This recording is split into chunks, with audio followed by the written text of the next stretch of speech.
Ang alamat ng saging. Noong unang panahon sa isang nayon ay may magkasintahan, sila ay si Juana at si Aging.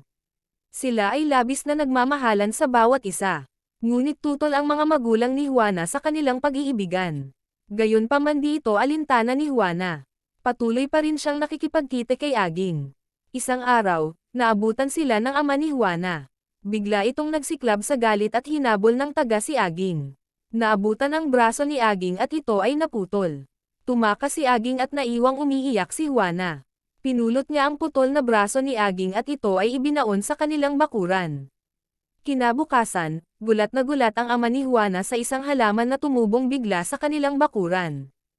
Ito ay kulay luntian, may mahahaba at malalapad na dahon. May bunga itong kulay dilaw na animo ay isang kamay na may mga daliring tao. Tinawag niya si Juana at tinanong kung anong uri ng halaman ang tumubo sa kanilang bakuran. Pagkakita sa halaman, naalaala niya ang braso ni Aging na ibinaon niya doon mismo sa kinatatayuan ng puno.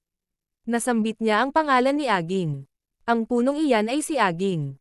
Wika ni Juana. Magmula noon ang halamang iyon ay tinawag na Aging, at sa katagalan ito ay naging saging. Wakas.